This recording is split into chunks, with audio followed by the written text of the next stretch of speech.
Assalamualaikum warahmatullahi wabarakatuh. Perkenalkan, nama saya Asfi Aziani dengan NPM 20120002. Nah, di video kali ini saya akan membahas tentang bab Ma'rifatul Insan bagian keempat, yaitu nafsul insan atau jiwa manusia.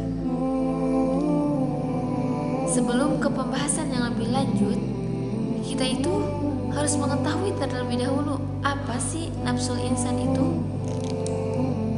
Jadi, nafsu atau jiwa dalam pandangan Islam itu adalah diri manusia itu sendiri.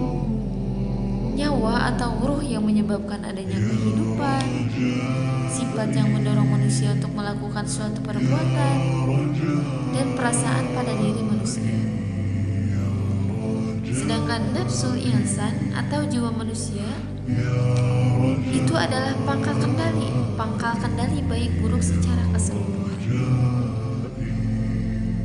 Allah Subhanahu wa Ta'ala telah mengilhamkan atau memberikan kebebasan memilih kepada jiwa manusia, yaitu takwa atau fujur.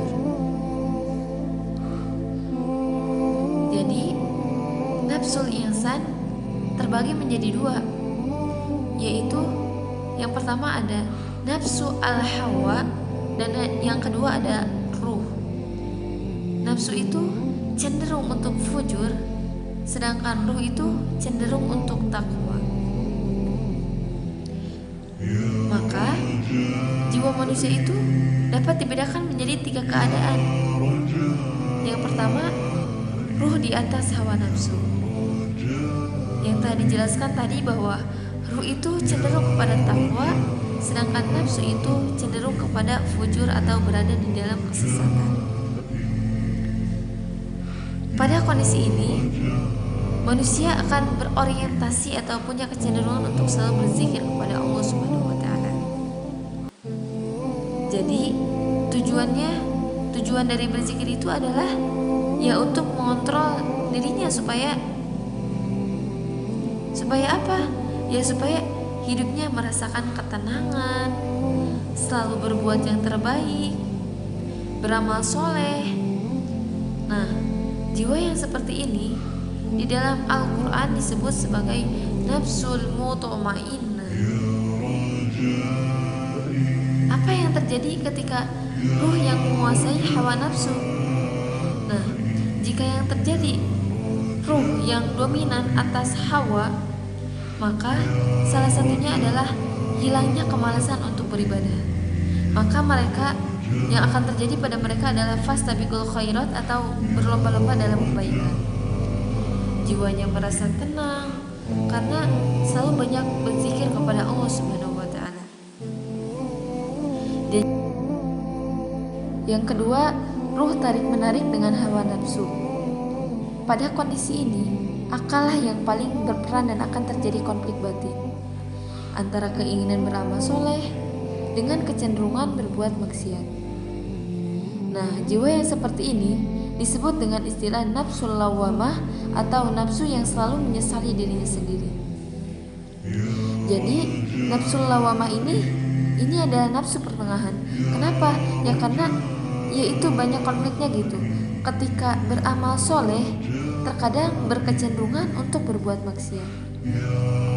Jadi pada intinya, nafsul lawamah ini ia tahu bahwa perbuatan yang ia lakukan adalah dosa, tapi ia tetap melakukannya. Akhirnya ia menyesalinya, kemudian ia melakukannya lagi, dan akhirnya ia menyesalinya lagi. Nah, itu adalah ciri-ciri dari nafsul lawamah. Nah, yang terakhir ada ruh di bawah pengaruh hawa nafsu. Pada kondisi ini, manusia akan dikuasai oleh syahwatnya atau keinginan untuk bersenang-senang. Dan jiwanya itu akan selalu menyuruh untuk melakukan hal-hal buruk atau melakukan kemaksiatan. Kondisi jiwa seperti ini disebut sebagai nafsu amaratu bisu'i atau nafsu yang selalu menyuruh kepada keburukan. Nah, kalau nafsu ini nafsu yang sangat berbahaya sekali, teman-teman. Ya karena nafsu amaratu bisu'i ini adalah nafsu yang selalu menyuruh kepada keburukan. Mungkin pernah bertaubat tapi sesaat, kemudian kembali melakukan dosa, atau banyak dosa tanpa berhasrat untuk melakukan bertaubat gitu, tanpa menyesali perbuatannya, bahkan tenggelam dalam kesesatan atau dosa. Maka nafsu seperti ini sangat berbahaya sekali. Ruh di bawah pengaruh dan dikuasai oleh hawa nafsu. Nah, yang luar biasa adalah ketika nafsunya sudah menjadi Tuhannya gitu. Contohnya, dia itu mengikuti nafsunya, bukan Tuhannya. Ketika dia berbuat maksiat, berarti secara otomatis dia mengikuti hawa nafsunya. Tapi kalau misalnya dia mau berbuat maksiat, kemudian dia berpaling dan tidak terjadi untuk berbuat maksiat, berarti dia mengikuti Tuhannya, yaitu Allah Subhanahu wa Ta'ala.